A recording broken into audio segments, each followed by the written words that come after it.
Aku, Kaki Minyak, akan menceritakan film keren setiap hari. Jen mati berkali-kali, tapi ia bangkit lagi dan lagi. Ia lupa apa yang terjadi setiap kali bangkit. Hari ini, Jen bangun dari dalam cairan hitam. Seperti sebelumnya, ada ibu-ibu memandikan dan meriasnya. Jen lalu dibawa ke kamar putra si ibu. Jen seperti kertas kosong. Ia lupa siapa dirinya, apalagi pria di depannya. Pria itu dengan tenang mengambil segelas wine, lalu bertanya pada Jen apa ia ingat hari mereka bertemu. Jen diam saja, karena ia lupa semuanya. Pria ini diam saja, dan menjatuhkan Jen ke lantai. Ia lalu mencekik Jen.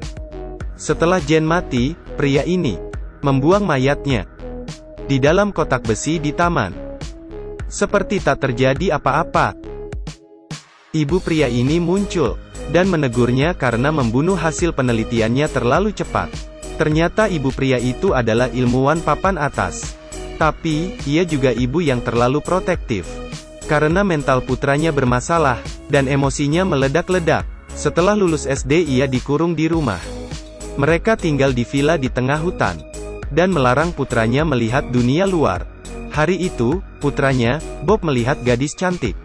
Bob yang masih remaja mengundang Jen ke rumahnya.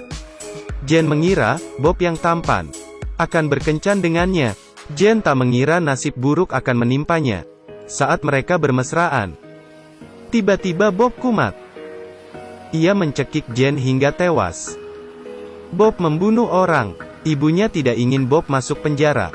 Jadi, adegan pembuka tadi adalah cara ibu Bob menutupi kejahatannya. Ia bereksperimen dan mengujinya secara berulang. Ia mengkloning gadis yang persis dengan Jen. Tapi, karena teknologi cloning yang belum matang, Jen hasil kloningan memiliki fisik yang sama persis.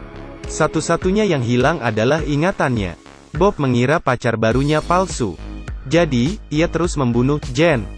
Melihat putranya terus membunuh pacarnya, ibu Bob masuk ke ruangan cloning dan menyalakan mesin cloning. Tak lama, Jen yang baru jadi. Ia lahir kembali dari cairan hitam. Setelah sadar, ia tidak ingat apapun. Sama seperti sebelumnya, Bob akan membunuhnya. Ibu Bob mengamati anaknya membunuh Jen lagi. Ia akhirnya tak tahan. Tapi, karena cintanya pada Bob, ia diam saja. Jen terus bangkit dari kematian lalu dibunuh lagi. Begitu terus setiap hari. Tapi, Jen kloningan kali ini ternyata memiliki ingatan.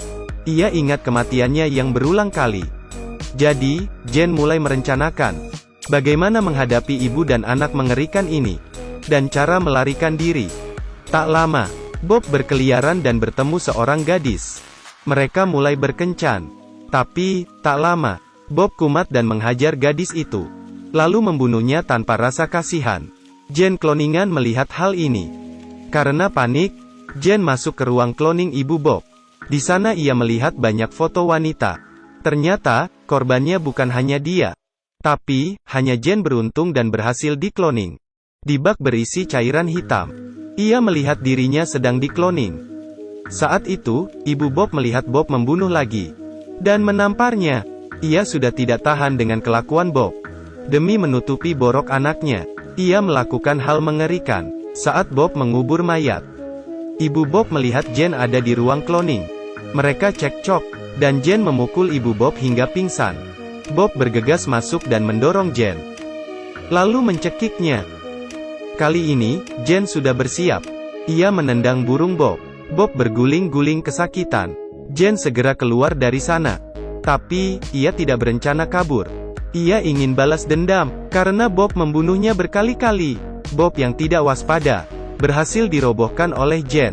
Jen mencekiknya hingga tewas. Cerita selesai. Adegan beralih ke bak berisi cairan hitam. Ibu Bob yang frustrasi akhirnya melihat anaknya hidup lagi. Film pun selesai. Ini adalah film horor teknologi. Inti ceritanya adalah tentang orang tua yang terlalu memanjakan anaknya. Cerita akhirnya agak menakutkan. Akhirnya, ibu Bob mengkloning putranya. Sambil melihat rekaman masa kecil Bob. Di sini kita tahu kalau Bob yang asli sudah meninggal saat kecil. Jadi, apakah Bob yang remaja juga hasil kloningan ibunya? Untuk lebih jelasnya, silakan tonton filmnya. Oke, Sampai di sini dulu. Aku Kaki Minyak. Sampai jumpa.